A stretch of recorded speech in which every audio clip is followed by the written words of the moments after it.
Welcome to the Beeson Podcast. I'm your host, Doug Sweeney, and I'm joined today by two good friends who together represent a Beeson power couple, Victoria Graves and her husband, the Reverend Brady Graves. Victoria is our programs administrator here at Beeson, where she does a fantastic job.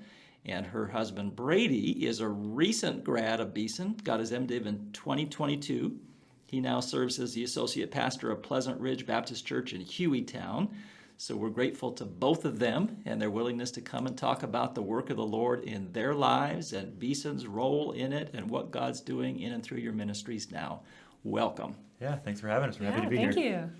Why don't we begin by introducing you to our listeners by asking you just a little bit about your childhoods, how you came to faith in Christ, and how you got here to Beeson.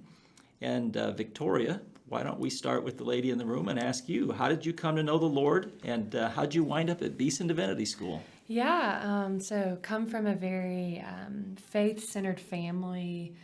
I'm biased, but I think I have the best parents in the world. My parents raised my siblings and I just in the goodness of God, showing us Christ's love daily, and I'm really thankful for that. So I grew up in the church, came to faith when I was around 8 or 9, and my dad baptized me at Forest Lake Baptist Church in Tuscaloosa, Alabama. Wonderful. And so that was really special. And so been at Beeson for about 2 months now. Really thankful to be here. I was working at Samford for about a year before moving over here to Beeson. And I'm the programs administrator here, so I assist in a lot of areas. I help support the PhD program, student services, the placement office, the Thriving Pastors Initiative, and the Robert Smith Jr. Preaching Institute. So what don't you support? It's a lot, but I'm loving it, and God's really growing me and sanctifying me through my work. Yeah. And before you yourself arrived and became a member of the Beeson family on a regular basis, you had a lot of Beeson in your family.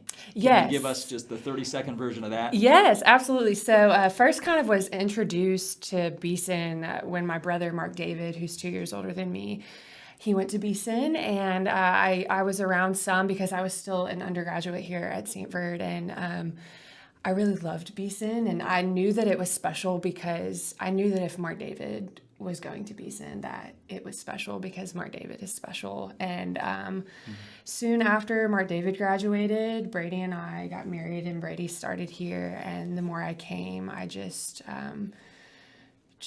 loved the community that Beeson brings, and how faithfully they teach their students the love of God. So. Yeah. Thank you. All right, Brady, Pastor Graves, how about you? How did you get to, well, first of all, most importantly, how did you come to know the Lord? Sure. How did you start feeling like He was moving you into ministry? And how did you get to be with us? Yeah, reluctantly in some cases. But as you know, He will have His way, thankfully. Yes, He will. I grew up in a somewhat chaotic childhood upbringing, but by the Lord's grace and faithfulness, my mother's parents and my mother, her family are very faithful believers. And my grandfather was a pastor. He was a pastor for a lot of my childhood and adolescence. And I grew up in a small Southern Baptist church with my grandfather as my pastor. And when I was 9, even though I could never point to a time ever in my life where I haven't believed in Jesus, when I was 9, I finally confessed Him as Lord of my life. He graciously saved me.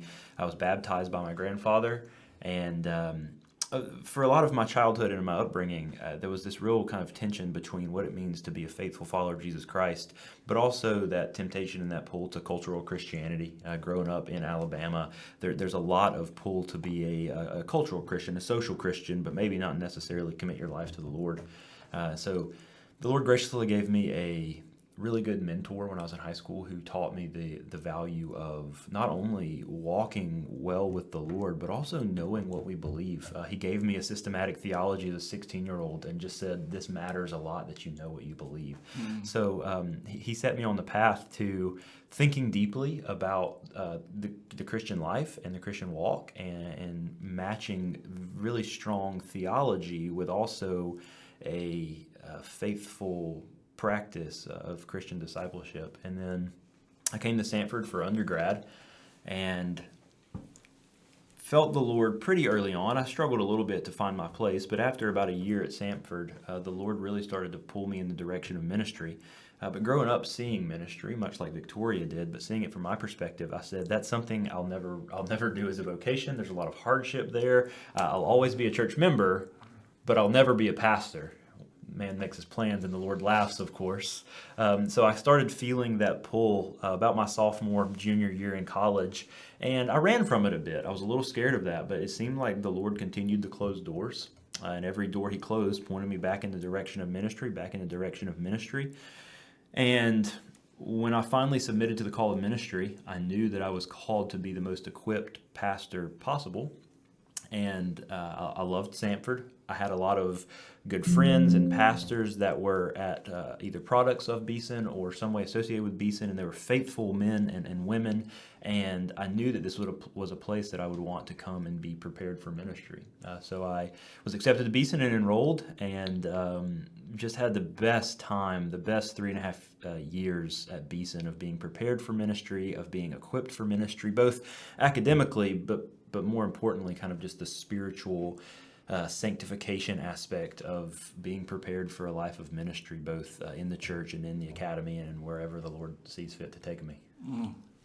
Well, it's great to have both of you around, and it's been a real blessing for me personally just to know the two of you pretty well in the last few years. Victoria, of course, before you were employed at Beeson Divinity School, you were part of my wife Wilma's Beeson Wise Fellowship, and Brady, you were in my spiritual mentor group for quite a while, so it's been real special getting to know both of you together.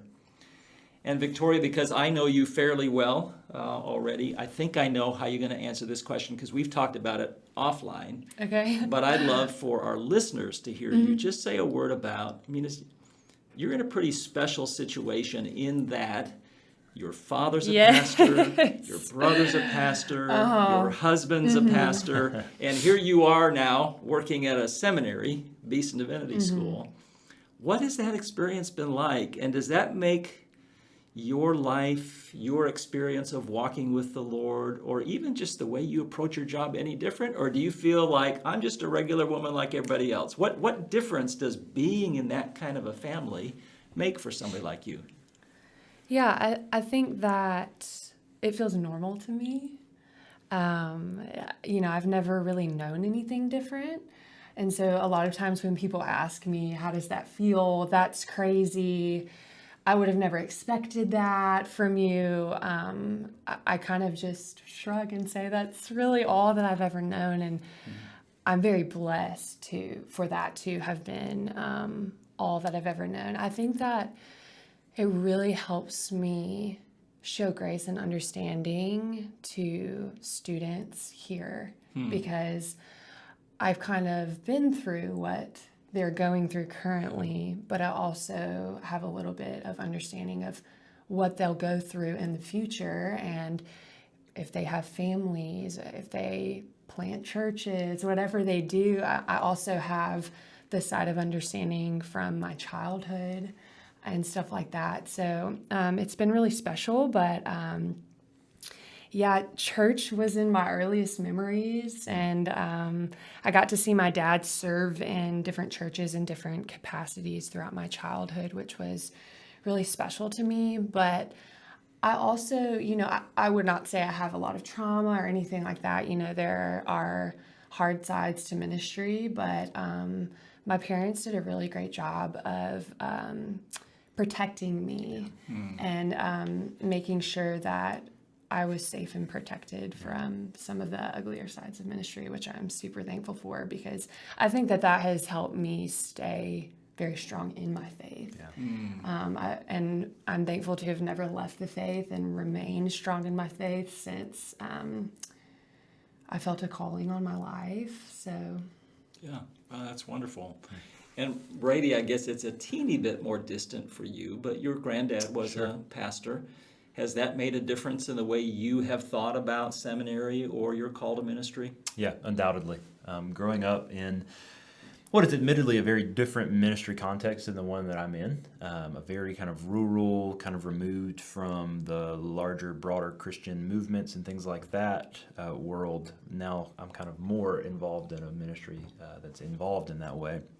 But still, seeing the reality of the pastorate was both, as I've already said, quite harrowing, but also it gave me a realistic view, an unglorified view, if you will. Because I think a lot of people see the pastorate and they only see the glory. They see the preaching and the teaching and now the snapshots on social media of the quotes from the pastor. But what they don't see is the immense burden and pressure, especially of a faithful pastor like my grandfather was, to teach the word and to be a faithful shepherd in season and out when it's difficult and when it's not as difficult. And so, in a way, while it scared me away a bit, it also prepared me well, I think, for the reality of ministry in a way that I'm very grateful for. And even today, I can hear a lot of my grandfather's preaching come out in my preaching, just that I picked up subconsciously over decades of hearing it. I picked it up, and it's really special because when he passed away, he was like a father to me. And when he passed away, I got to preach his funeral. And even now, his surviving wife, my grandmother, says all the time, she's like, when you preach, I hear him. And so I think the Lord really gave us to one another for him to mentor me and to help me and prepare me without either one of us even realizing what was going on. Yeah. So the mission of the Beeson podcast is to shine a light on the ways in which God himself is at work in and through the lives of people who are part of the Beeson family, whether they're current students or faculty or staff members or alumni or friends. And one advantage, Brady, to having you on the podcast today is that you're a pretty recent grad who's now in the trenches of ministry. Yeah. So I want to ask you, if you will, to take just a minute and reflect a bit on the ways in which Beeson got you ready for ministry and what your experience was like. What I have in mind is there may even be people who are wondering, listen to us now, wondering, is seminary for me? Yeah. Is this something maybe the Lord's doing in my life? What would you want them to know about your experience at Beeson and how it may apply to their thinking and praying? Sure.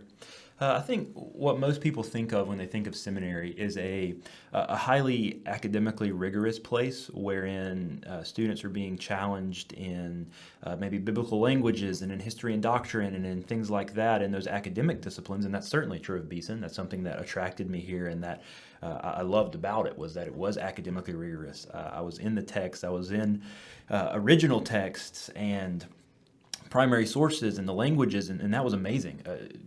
It certainly attracted me here, but I think more importantly for ministry, it was the spiritual formation that happened here. And I know that is intentional for Beeson. It's a marriage of intellect and of spiritual formation. And so as it pertains to preparing pastors, a pastor needs to know Greek and Hebrew. A pastor needs to know Christian history, certainly. And as you know, that's really important to me. The history of the church is something that I could go on and on about as you could.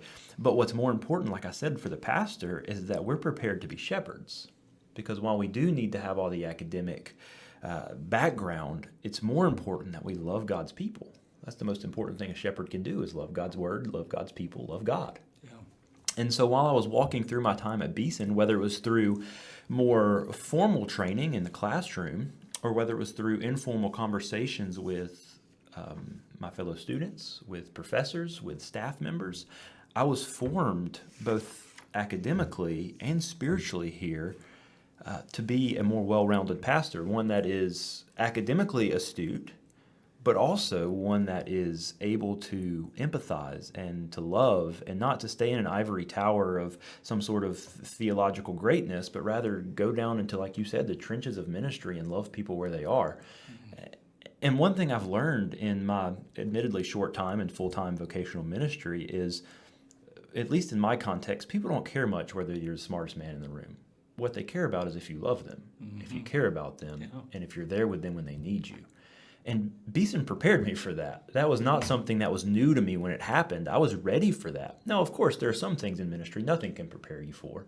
When you have a big conference in church and your bathroom decides to explode, those are things they don't have. You didn't take a class on that? They don't have bathroom explosion 101, unfortunately. But seriously, the formation that happens at Beeson, it happens sometimes when you realize it. But more often it's retrospective. You look back and you say, wow, that was a really formative experience, and I can see how I'm using that now in ministry. All right, Victoria, I'm going to ask you a question, and I want you to be fully honest in the way you answer it. What's it like being the wife of somebody who's going through seminary here at Beeson? Seminary, let me set this up further so you can just tell the whole truth and nothing but the truth. Seminary is hard sometimes on people's marriages. And we need to be clear about that and honest about that, and we need to be careful in working on that and guarding marriages against some of the things that seminary life can do to them. But the question is, so what was it like for you to be the wife of a student going through seminary? How did you experience Beeson even before you got paid for experiencing Beeson? Yeah, I think encouragement is so important. I actually had a student a few weeks ago that was in my office, and his first week in seminary, and he said, I just hope I never get to the point where I'm tired of doing homework. And I sat there and I tried not to laugh because I wanted to just transparently say to him, well, you are going to get tired of it, and that's okay. Yeah. I think that getting a proper education as a pastor is so important, kind of just piggybacking off of what he said, but just taking time to encourage my spouse who was going through this and knowing that, okay, this is a new experience for both of us, but this is so vital to his future and to our marriage, because how much you can grow in your marriage just from the education that your spouse can be receiving somewhere like this, where you have faculty like Beeson does, where they just pour into their students. That is just one of the huge reasons what makes Beeson so special to me. It's just that I knew that Brady was continuously being poured into. And even the loss of his grandfather during seminary, and people just rallied around him, the community and stuff like that. So I would just encourage those that are currently in seminary that are listening to this, enjoy the community around you, take advantage of it, use the faculty to your advantage, get to know them, love your mentor group leader. Beeson is very special and can do really great and honoring things to your marriage if you let it. Oh, that's great. And that's a great segue into the next thing I wanted to ask you about, which is, what does it feel like to you? What's the experience like? And how have your priorities maybe even changed a bit as a result of being in the practice of ministry together now? Now, of course, Victoria, you're an administrator at the seminary. Brady's a pastor. Your jobs are different. Still, you're kind of a ministry couple, and you're supporting each other in your work. And I find that Beeson gets more and more couples who want to come and kind of both be in it together in a way that's different than it was 30, 40 years ago, when it usually just one person came and the other person was kind of at a distance from what was going on at the seminary. So I'll start with you, Victoria. What's it like being in ministry? You're young, you're relatively new to it, but you've been surrounded by ministry your whole life. What's it like being part of a ministry couple? Not just being the wife of the pastor, but sort of being engaged together in ministry. Well, there are challenges, but there are also really, really amazing things as well. As far as challenges, one challenge that's just hard for me personally is I want to do everything. I want to be at everything. I want people to feel supported and loved and seen. And sometimes it's really easy for me to stretch myself too thin. And so that's definitely a challenge that's hard for me. But, and another challenge that's hard for me just being as a couple in ministry is that sometimes I just, I have to remove myself from situations that involve him. If somebody says something to him at church or something that I don't feel like is Christ-like, or even if they weren't meaning to come across in an ugly way, that's hard for me because I know what it has taken him to get here. I know the life of a pastor, what it can do to your family, and how hard pastoral ministry can be. And so sometimes those are really challenging moments for me to sit back and be like, you know what, Victoria, it's okay. You can let him handle this. You can grow in this together. But there are also a lot of really, really rewarding things. God has just richly, richly blessed our marriage beyond measure at our age. And that is the honest truth. Even when I'm going through hard times in ministry, I think sometimes, well, you know what, aside from my relationship with the Lord, at least I have Brady. And that's just the honest truth. That's great. Anything you'd want to add to that, Brady? How's it been as the pastor in the couple to feel like you've got a wife who's in this with you and to practice ministry as a couple? Yeah. One thing that's really important to us is something we say quite often is that there's no such thing as the perfect pastor's wife. Different people have different callings and different roles. Traditionally, especially in the Baptist church, the pastor's wife was the piano player and also the children's minister and played a lot of those really defined roles. But what I say to people is the Lord calls us all to different things. And so what one pastor's wife is called to does not necessarily mean another pastor's wife is called to that. And so there are different levels of involvement, and I think appropriately so. And so something I'm really quick to remind Victoria quite often is that she is under no pressure whatsoever to kind of fit into any role she feels put upon her. Rather, that she flourishes best when she is free to act in the gifts that God has given her. And so I would say to wives coming into maybe being married to a pastor is do what God has called you to do, not what you feel the kind of external pressure is calling you to do. And I think that makes, in our case at least, our marriage much stronger because she doesn't feel like I'm forcing her to do anything. She feels like I'm protecting her. I'm on her side. I'm loving her. I'm fighting for her, and I'm leading our family in such a way that we're trying to make the best use of the gifts and talents that God has given both of us. And she is, like she said, she is very, very defensive of her husband, which I appreciate. And so learning to set appropriate boundaries, on things that I'm making sure that she comes first. She is loved. She is supported. She is protected. She is taken care of. Because as you know, so often ministry takes a lot of time. It takes a lot of resources, and it takes a lot of mental space. And so just making sure that Victoria always feels like she's being pursued, like she always feels like she's my priority, and that she feels loved and uplifted and cared for. That is what I always want her to feel and her to know, because if my marriage is not strong, then my ministry could never possibly be strong.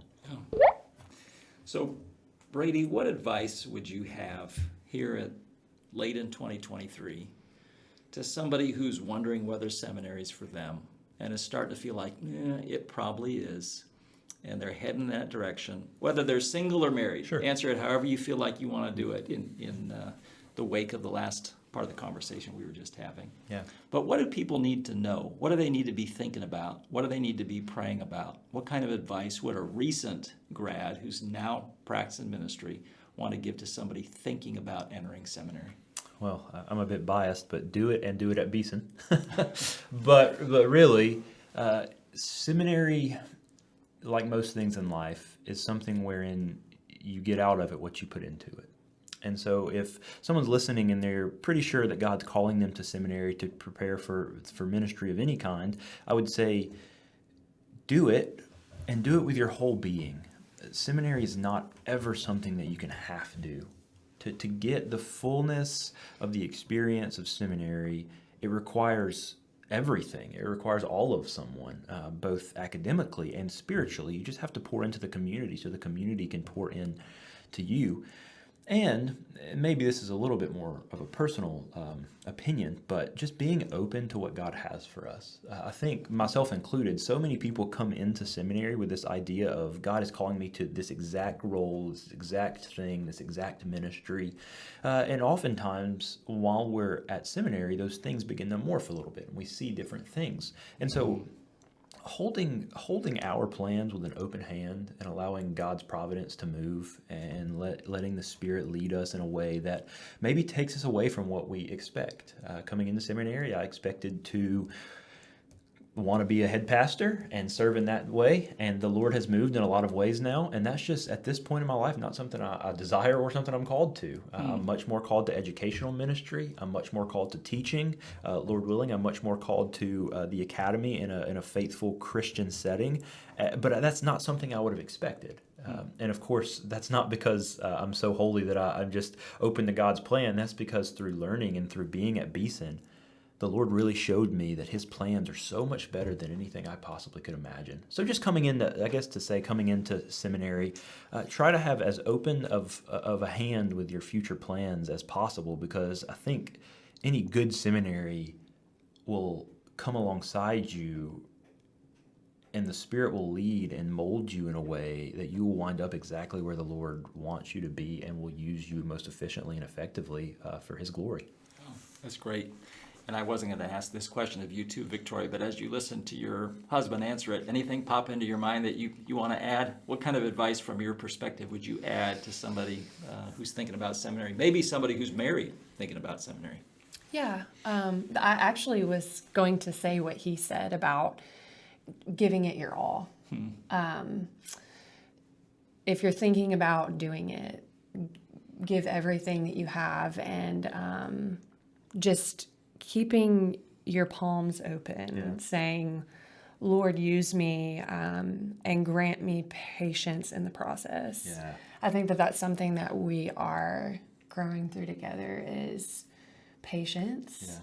Yeah.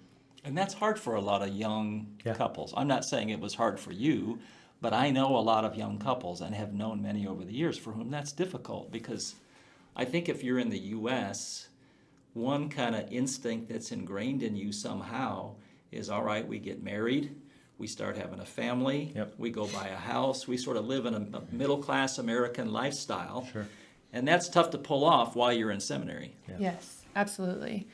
But for those that are considering seminary who are married and maybe working in a church setting or something like that, he kind of talked about this a little bit earlier, but not being afraid to set boundaries. It's really, really important. And, people have varying opinions on husband and wife's role as a couple, but I believe that Brady is the leader of our family. He's the leader of our marriage, and I can do everything I can to set the boundaries that I can at church and say, I can't do this, or we're not going to do this, or blah, blah, blah.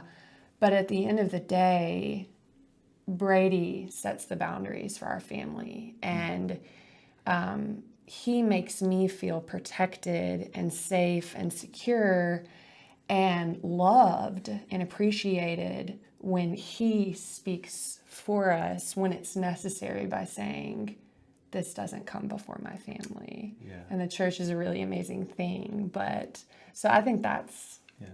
And the way that Christ leads the church, being the head of the church, me being the leader of our family doesn't mean that I'm better or I'm above or anything like that. It means that my role is to love and serve Victoria gently and always, always put her first and put our marriage in a place that is not able to be touched by the evil and the stresses and the burdens of this world, because the Lord gave me Victoria for as long as my life, So she is my gift, and I love her so much that it only makes sense that I would serve her and put her first and make those boundaries, because, ministry will take me many places, but I have Victoria forever.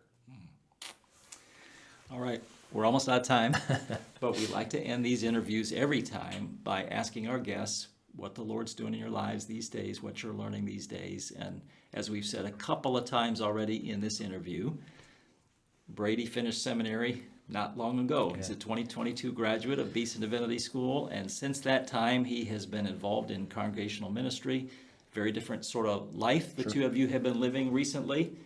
How has that experience, how has that difference shaped you? What's the Lord doing in and through it that's teaching you these days? Yeah. The word seems to be, as Victoria already mentioned, patience. The Lord answers prayers with either a yes, a no, or a not yet. And I've found that the yes is great, the no can hurt, the not yet is hard. And so when the Lord says not yet, it's a test of trust. Do we trust His plan? Do we trust His will? Do we trust that He's good and faithful and kind to us? And every time so far, the answer has been yes. And so we're just we're trying to be patient. We're trying to wait. We're trying to trust in God's plan, trust in God's timing. And there is something of a difficulty when you transition out of seminary and into full-time ministry. When you come to seminary, you're surrounded by pastors. You're surrounded by people who you can go to and talk about the depths of, medieval theology. That's generally not the case in congregational ministry. So sometimes it can feel a bit lonely. You can feel like you go from being surrounded by peers that understand you and that get you and that are on a mission to going to a very different situation where you're not necessarily surrounded by that. And so there is an adjustment period. But what we have to remember as pastors, as ministers, as people in the church, is that God is so kind to put us in places where we can use what we've learned and show God's people, what I'll call with air quotes, everyday people, that what they see as lofty theological ideas, they matter on a day-to-day basis. It's where the rubber meets the road, so to speak, is having all of this theological knowledge. That's great and fine. But what matters is when you can tell just a normal person how to use that to flourish in God's great plan. That's really, really special. Wonderful. And Victoria, we started with you, we'll end with you. How's that learning curve been for you? What's the Lord teaching you in the midst of all this?